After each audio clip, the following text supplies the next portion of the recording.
My other phone, I need to stop calling it my trap phone because this thing works. Then this is officially the trap phone.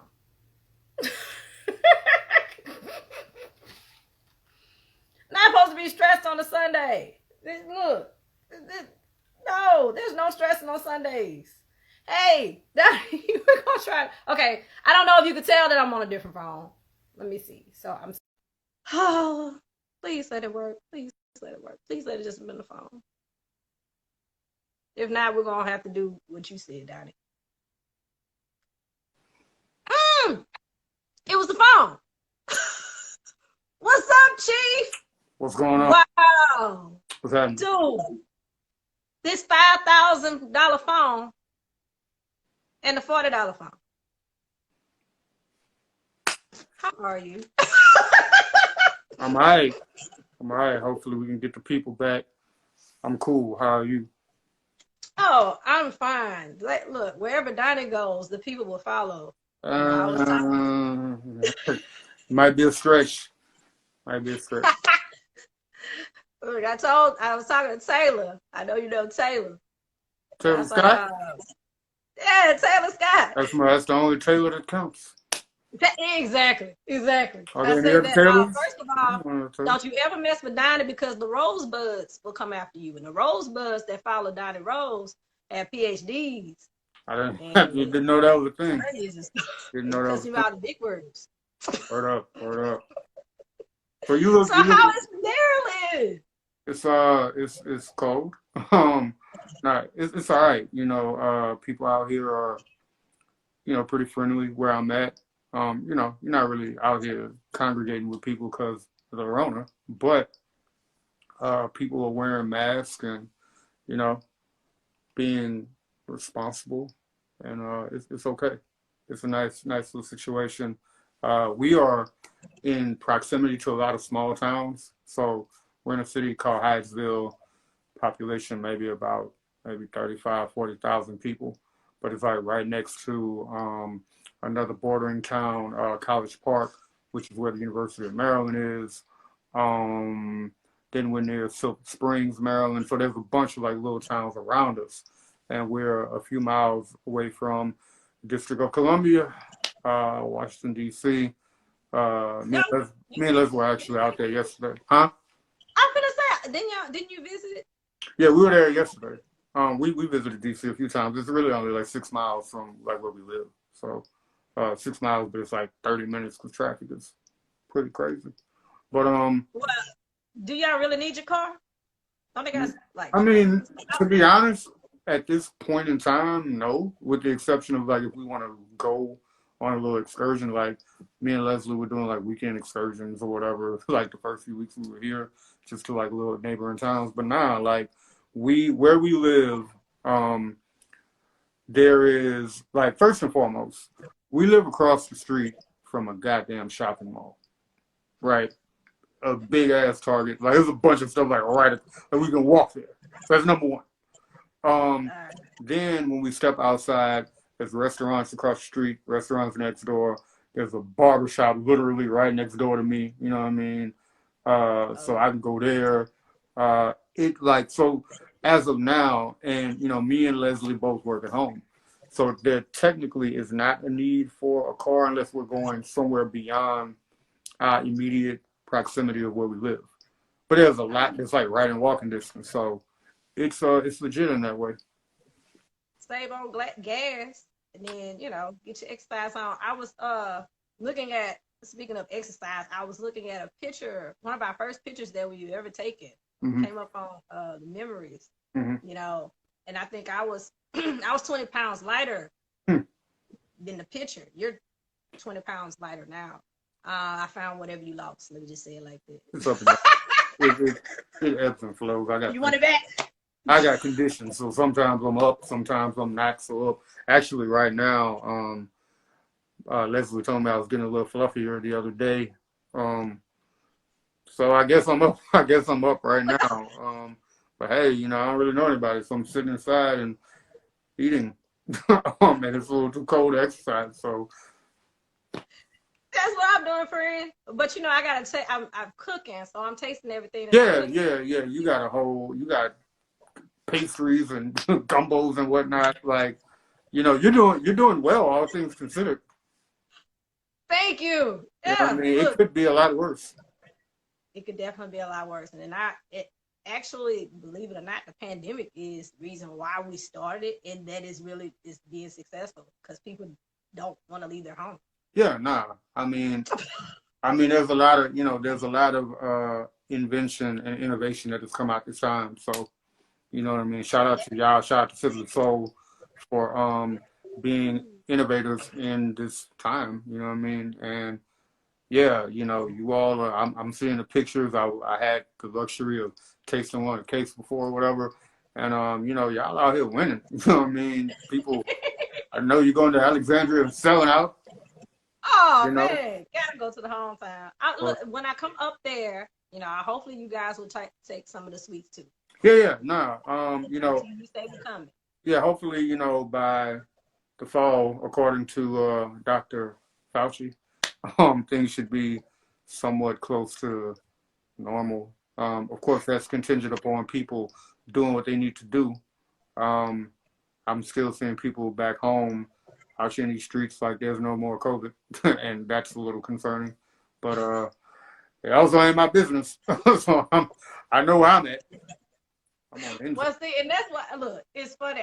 In the very first attempt of me doing this, I was saying that you moved away, but you never left that route. Yeah. I mean, I'm 40. I'm 40 now. I'll be 41 in August, which is weird. And so like I've only lived outside of Baton Rouge for 3 months. You know what I mean? Like, I got 40 years of life in Baton Rouge, so it's not a thing of like, oh, I left and what's that place? Never heard of it. You know what I mean? Like, so, nah, I'm very attuned to what's going on. I recently Leslie recently got a Facebook shout out from First Gentleman Marvin Broom, who sent us a Happy New Year's.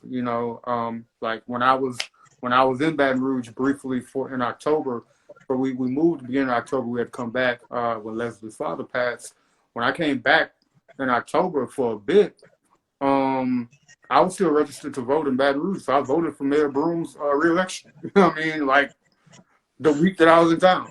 So no, I mean, I'm still connected. I was, in conversation with my guy Gary Chambers the other day. You know what I mean?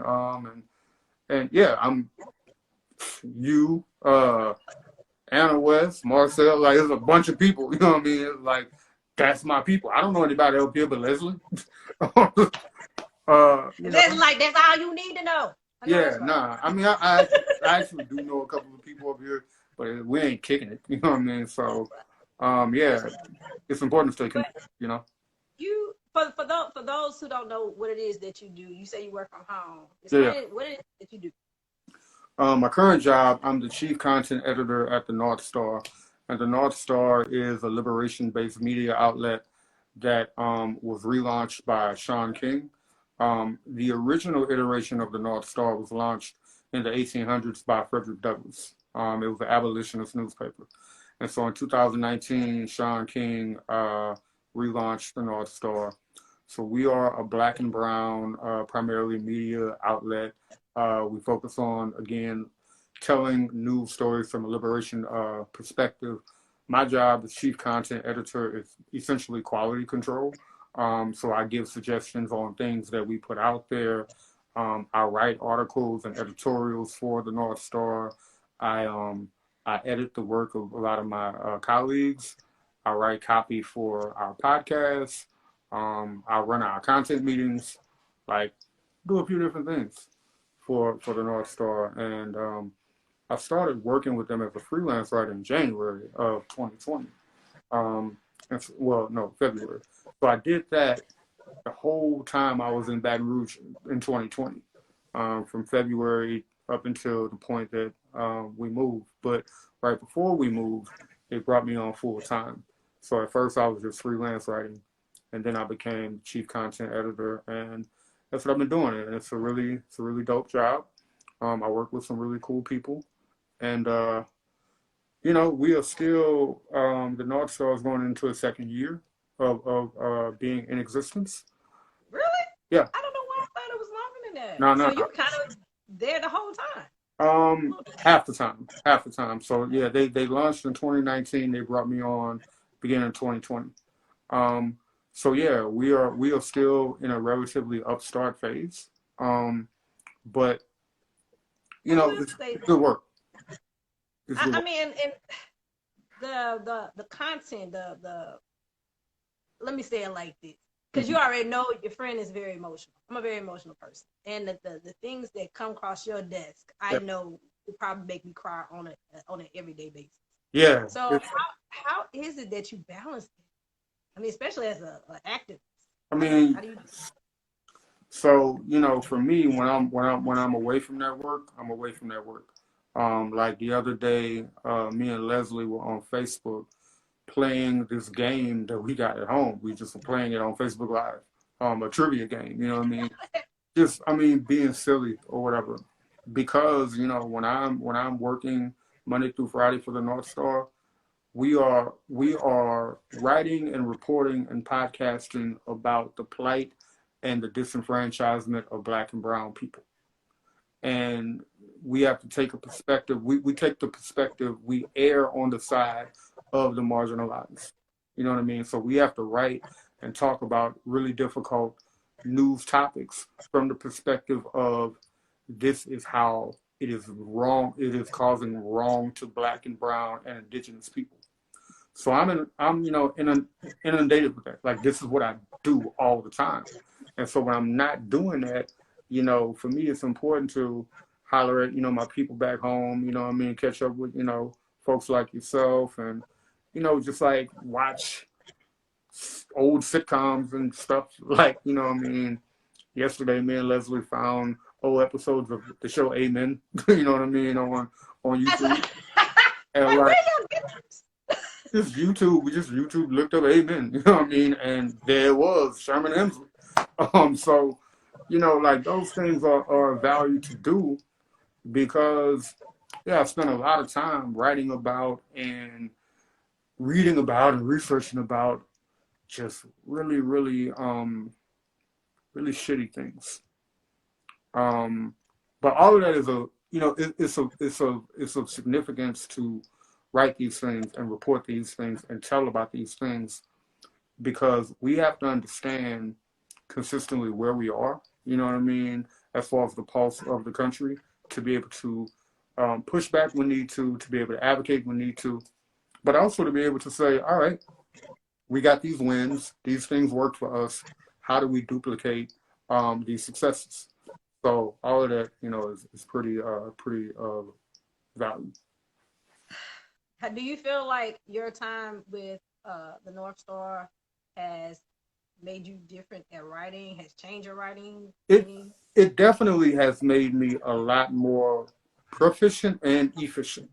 Um, and this was something that Sean told me like early on. He was like, Donnie, with the amount that you're gonna write, with the frequency you're gonna write, like you just like your writing of this particular style, editorial style writing, is going to get sharper because for all intent and purpose, I write about 5 pieces a week for the North Star. 3 of which are short form, one of which is long form. So a short form piece usually is about anywhere between 400 to 600 words. A long form piece is about 700 to 1200. And so I write 3 short forms and a long form every week. You know what I mean? So it's improved my proficiency in that respect, and also it's improved my ability to research. So I write op-eds primarily. You know what I mean? I don't really necessarily write hard news. I write op-eds, and so research is valuable and it's important because it's not always like a given to just say, okay, here's my opinion, and there's nothing to back that claim. You know what I mean? And so I've become more proficient at research. I got to shout out Leslie on that tip. Like, she is as a seasoned journalist, like she's taught me a lot about just kind of like the research process. And so I've got more proficient from that perspective. And so I will say that the only thing that I'm trying to balance is because I've been doing so much of that writing, I don't want to say that my poetic writing or my creative writing has taken. Um, what's up, Brandon? That's funny. One of my colleagues, my coworkers, came in and she dropped the wrong emoji, but it's all good. Um, I I know, Brandon. I know. Um, but so one thing I'm consistently trying to balance is my poetic writing, because it's very easy to get kind of caught in the sweep or the swirl of this constant editorial writing, which is why you may see me post like little small poems like roughly a couple of times a week because I'm trying to keep myself there. I'm trying to keep myself in practice because it's very easy to slip out of that practice because that's not the primary writing that I'm doing on a regular basis. And I'm glad that you continue to do that because I don't know if you remember when we first met. One of the first conversations I had was Eclectic Truth being there, Mm-hmm. being in the midst with you and all the other artists there. That helped my art. Yeah. So when I see you write, I might be inspired to do something too. I mean, but you inspire so many. I don't know if you realize that because you are. Someone said it earlier. You're very humble. You are. That is one of the wonderful personality characteristics you have. Mm-hmm. But you have to know you have a large following of people that love you and write the way they write because of you, like legends. Word. I love them too. You know what I mean? The thing is for me, like the humility factor, one is really just kind of like my character, right? But then the other thing is, I understand that there are people that may see what I'm doing from a writing standpoint and feel impressed with that and think that that's dope. But I'm also looking at like a whole wide swath of Black writers and thinkers and creators that are doing things that I have not gotten to, right? And so for me, I'm always like, damn, such and such just did thus and such. Like, how can I level up? You know what I mean? So I'm consistently pushing to chase. I don't want to say chase, but I'm consistently like trying to level up to the people that I admire, right? And I think that it's important that none of us get to a point that we cannot admire someone. You know what I mean? Because once you get there, then you become way too jaded in your talent, and then you get stagnant. So, yeah, for me, I'm like, I might read a poem that someone posted and be like, God damn, I wish I would have thought about that approach or that scope or that metaphor. Shit, like, what do I need to do?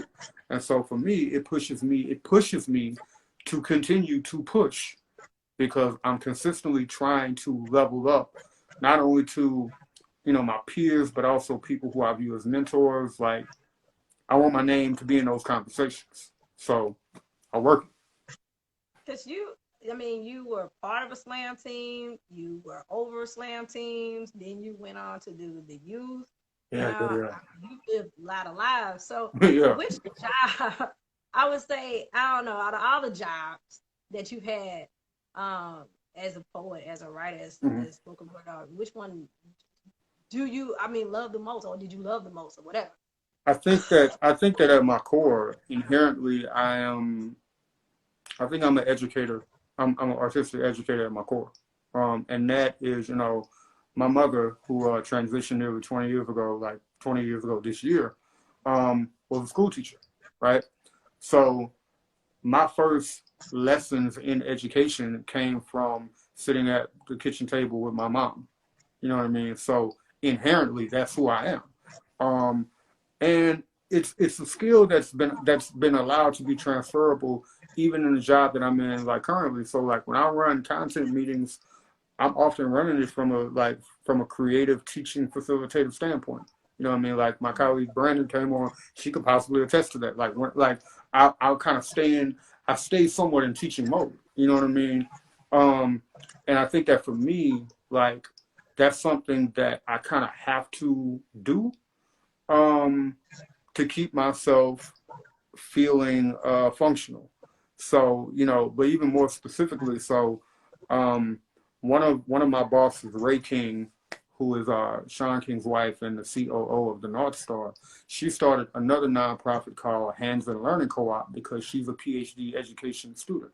And so Ray hired me also to do weekend work with the Hands and Learning Co-op students, which is a really, really cool collective that she began to offer like very low rate educational support for parents in the midst of the pandemic, right? So what I was doing for the last 10 weeks prior to like a week ago was teaching Saturday workshops to kids from different parts of the country, teaching poetry workshops. So that was great for me because it allowed me to stay in practice. You know what I mean? Like, so I was doing this North Star work Monday through Friday, and then on Saturday for an hour, I would just sit down with, you know, a couple of kids, all girls from different parts of the country, and teach poetry workshops. And it was really, it was good for my spirit because I thought that when I transitioned into the North Star work and away from Baton Rouge, that I wasn't gonna have that opportunity anymore. And so I was grateful to Ray for bringing me on to do that on the weekends because it kept me in practice. Yes, and then also too, I mean, the youth. I mean, I was a teacher. Yeah. Till I got to quit. But you know, being in front of children, I would say that I see things from a different perspective because I think the older you get, you lose sight of stuff. Maybe. Yeah. Some of these kids, especially the ones that were on you got slam team. Yeah. I would never slam against some of them ever. Yeah, nah. I mean, look, the thing is, if you are doing an effective job as an educator, you're making a better version of yourself. And so, you know, when you talk about that, that comes from like years and years of matriculation, right? So before any of us were doing the work of being teaching artists, we were slam poets just trying to figure out how to coach each other, right? So I remember in 2003, I'm on a slam team with Zero Skidmore, and he's coaching me, and he has me running poems in the hot ass sun. It's like 100 degrees or whatever, right? And he's like, do it again. I'm like, is it slavery? You know what I mean? But at the time, we didn't have that skill set. So he's like, this is how I'm going to help Donney and the other poets get better. Now, fast forward 10 to 15 years later, as he has worked as a seasoned teaching artist, he builds these skill sets. Same thing with me, same thing with Desiree, same thing with Anna West, same thing with anyone who has done that type of work. And so because our skill sets build, we get to build better versions of ourselves, right? So any mistake that I may have made on stage as a performing poet, when I'm teaching a young person about like the dynamics of vocal text or the written text or physical text, like I'm helping them avoid those mistakes because I made them, right? I didn't necessarily have that, you know what I mean, coming up as an up and coming poet. So yeah, you know, the plan is to always make better versions. And then like, you know, the truth of the matter is a lot of young people coming up now are coming up just in a more, first of all, a more advanced time technologically. Information is literally at their disposal. So that's step one. And then, yeah, and but also, they're coming up at a time that is a lot more socially vulnerable than even when we came up, right? So we are the children of the back end of the civil rights movement, the back end of the Black Power movement. Like we are the children of the parents that were like, okay, now we've gotten into corporate America, we're middle class, yada yada yada. So that was our thing. Like our thing was, you know, upward mobility, Black progress. These children, the 17, 18, 19, 20, 21-year-olds, 16-year-olds now are coming up in the thick of a new age revolution. And so what they're writing and what they're creating is in response to that. You know what I mean?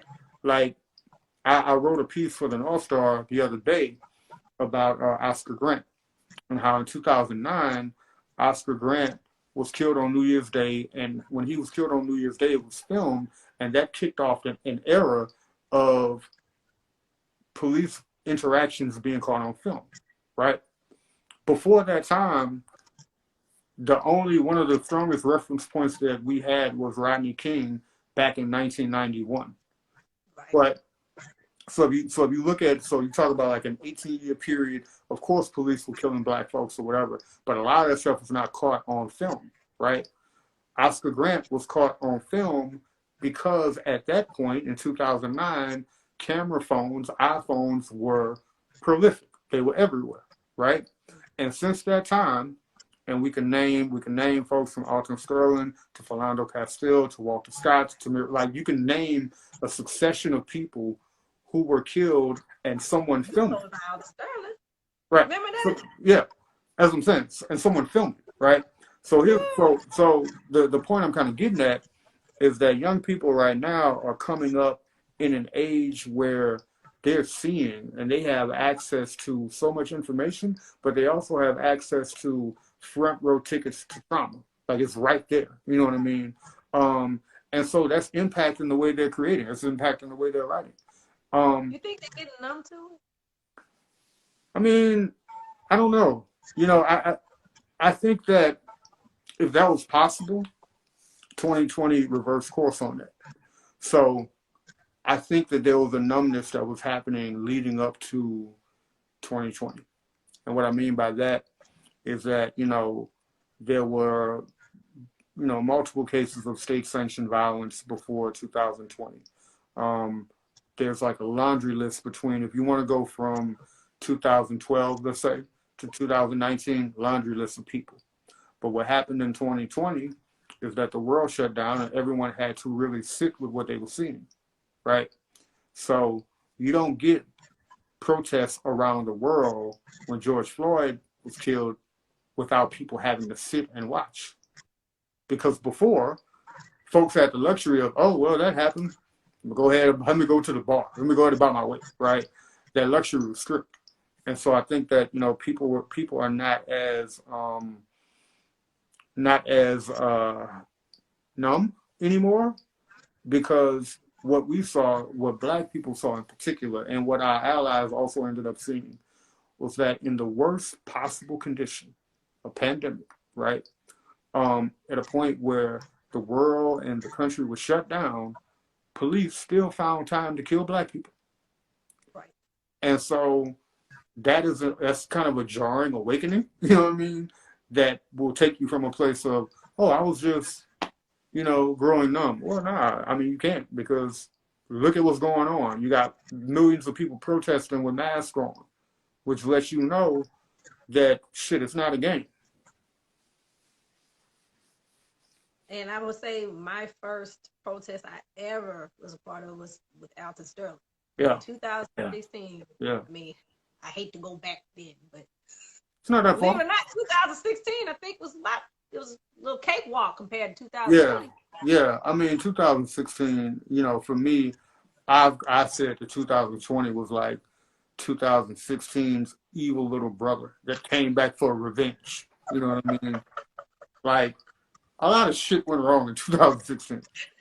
But in 2020, it was like, we're going to take all this shit that went wrong and we're going to slap a pandemic on top. You know what I mean? You go. So, take that. You know what I mean? So, yeah, you thought you had problems before, and now it ain't safe to breathe. So, figure that out. So, yeah, I mean, you know, we Huh? That humbled me. Like, I'm like, I'm not no longer saying this is my year. Yeah. I know I said that last year. Yeah, I mean, but like, you know, in 2016, like, it was a really just, it was a difficult time, but I think that it was also segmented based on where you live. Like, we lived in Baton Rouge, where it was a lot of just like chaos and trauma. You know what I mean? The summer of 2016 is the story that I've told multiple times through different interviews, through poems and whatnot, because for me it was the embodiment of like 45 days of trauma that bled over like throughout the rest of the year. You know what I mean? And so that was a warm up to 2020. Like, that was like, okay. And we still weren't prepared. Nah, because again, the pandemic is once in a century. Like, that shit ain't happening every year. You know what I mean? Like, who knew? Like, who knew it would just be poisonous to be outside? So, yeah. Who knew?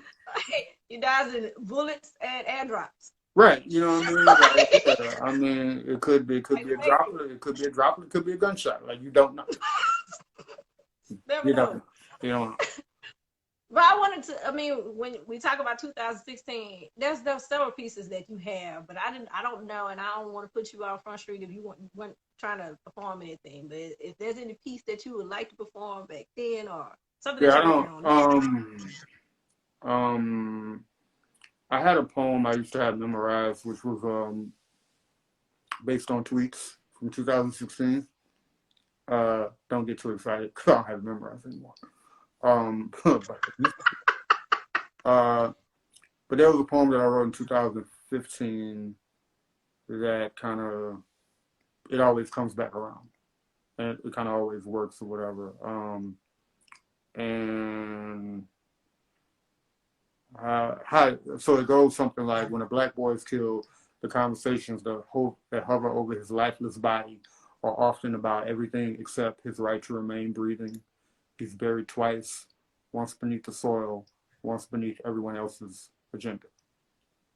So like that just kind of spoke to this idea of, you know, so many black men and also black women, when they die by way of state sanctioned violence, they die and then they go on trial after death, where folks are like, so what happened? So why did this happen? So what did you do? What role did you play? What was your background? What piece of glue did you steal in kindergarten? Just like random shit, you know what I mean?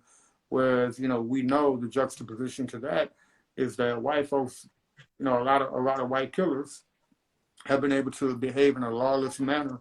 And it's not that people don't examine their background, but they examine it looking for a place of something to empathize with.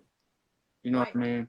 And so when Dylan Roof shoots up a church full of people and you're examining his background, you're trying to figure out the why. Like, what caused him to do this? Why? What was troubling about his past, right? But, you know, you have Philando Castile, for example, who's killed 48 hours after Austin Sterling was killed in Baton Rouge. And the first thing people want to point to is, well, he had all these times where he was pulled over by the police. Well, yeah, he was being just kind of racially profiled for months and months at a time. Or Eric Garner, you know, who's actually a better example of someone that at the point that police choked him out and killed him in New York, they had harassed him multiple times. And they had it out for him because he was going down to the precinct, like filing complaints about their harassment. So by the time they approach him, you know, the July day in 2014 to quote unquote arrest him for selling Lucy cigarettes, it's not about the Lucy cigarettes at all. It's about the fact that, you know, you've caused us anguish because you've complained about us harassing you. So, how dare you? Right. So now we're going to lynch you in broad daylight. And no one has. I mean, any of these cases have been brought to justice. None of them. So let's see. So I mentioned Oscar Grant. The officer who killed Oscar Grant did get involuntary manslaughter. The other officer who was involved in that incident, ironically enough, Oscar Grant's family is trying to reopen the case. So in October of 2020, they sought to reopen the case because the other officer who initially detained Oscar Grant detained him by kneeling on his neck with his knee in the same way that Derek Chauvin did to George Floyd. So Oscar Grant's family is trying to bring that back into the light because it's like, okay, this person's action also contributed to the death before the gunshot. All right, so that happened. The other case that I'm most familiar with where justice was served, kind of justice was served, was the case of Amber Geiger shooting Botham Jean in his apartment. In that particular instance, Amber Geiger got a 10-year sentence, which really is not justice, right? She's going to appeal probably in the next couple of years, and she may even, you know, get out. But that was an instance that was, you know, it was so damn egregious. You know, dude was sitting in his apartment eating ice cream, minding his own business, someone walks in and shoots him. she thought it was hers or something. Yeah, she allegedly thought that she walked into her own apartment, and whatever. The thing that I'm gonna tell you, Tori, what I found interesting in that particular case, and then in another case where an officer was charged but not convicted. So Betty Shelby, who was an officer in Oklahoma who shot and killed Terrence Crutcher in 2016, was charged, but she was not convicted. But when I think about Betty Shelby and when I think about Amber Geiger, I think about the fact that these are two women, white women, right, that were at minimum charged, and one of them was convicted, right? White male officers do not even get the benefit of being charged. And if they do, it's for things that's like unrelated. So of the three officers who were involved in the killing of Breonna Taylor, only one of them, Brett Hankinson, was charged with wanton endangerment because his bullet shot into the apartment of somebody else. Right. Right. Shot the next apartment, not her. Right. So he didn't even get charged for that killing. One of the other officers in that case, I think Cosgrove, recently got fired, but no one has been charged for that killing. Like for killing Breonna Taylor, no one was charged for that. Like I said, Brett Hankinson charged for shooting in another apartment, whatever. So the point I was kind of making there is that what we've seen is like a pattern of white male officers in particular not be charged and evade those charges. And whenever we do see something that happens by way of a charge, it may be like a female officer. Now, in another black officer. That was my next point. Because in another interesting turn of event, what that was maybe 5 or 6 years ago, a black Somalian officer who killed a white woman in Minnesota is in jail. Two black officers from Marksville. Right. To kill the white boy. Yeah. So I mean, yeah. So it's not. It is not.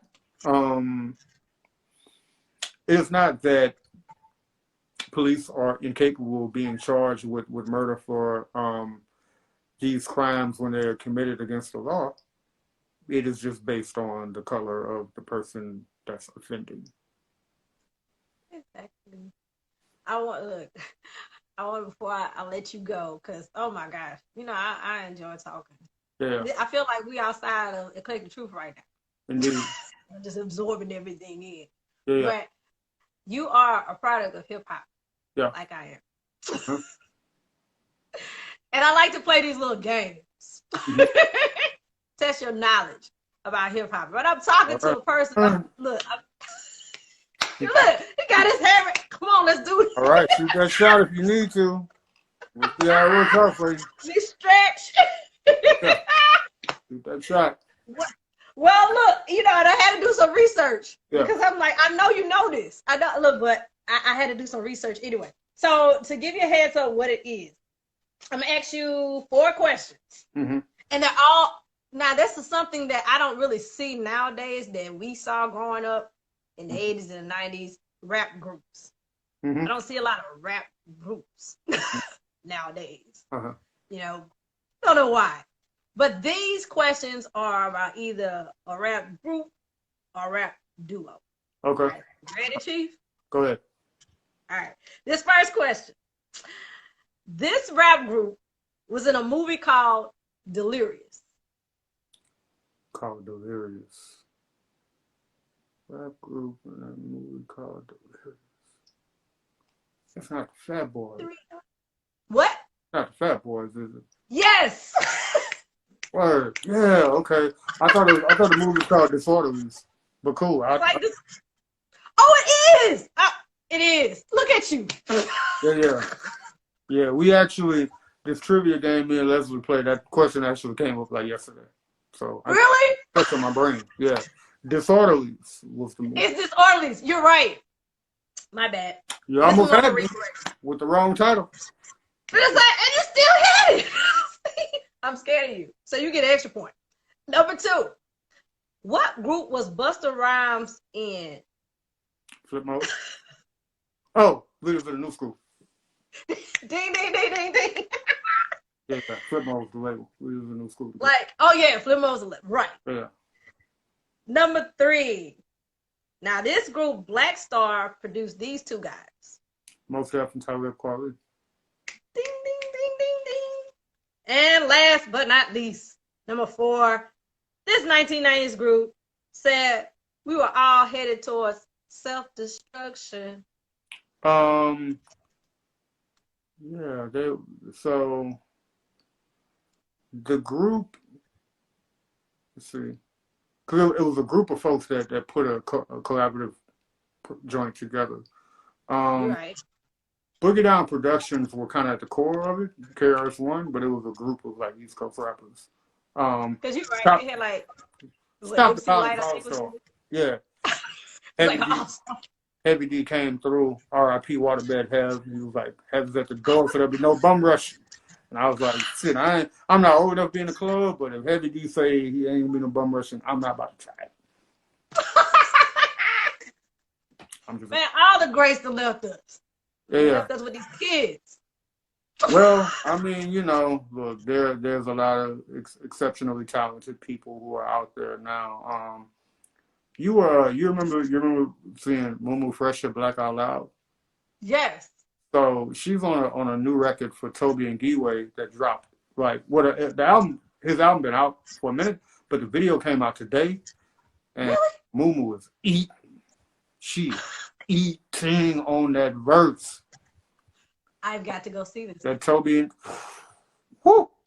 You introduced me. I had never heard of her. Yeah, I came into familiarity with her during my Kennedy Center time.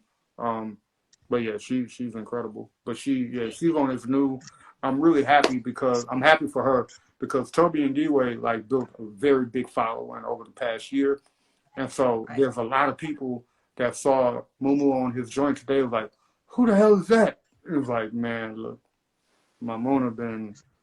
She been doing this. She been doing it for a minute. So I'm glad she's getting her due. No, it's dope. So yeah. Well, you know what, Donney? I really hate to say goodbye. But wait. So before you kick me off, no, what you got? Nah, I noticed you. One thing you asked people about what they have going on, so I kind of want to briefly talk about something I'm working on. That's not the North Star. So I'm currently doing a project called Blood on the Bluff, and it is about it's a poetry and history retelling of the 1972 massacre of Denver Smith and Leonard Brown on the campus of Southern University.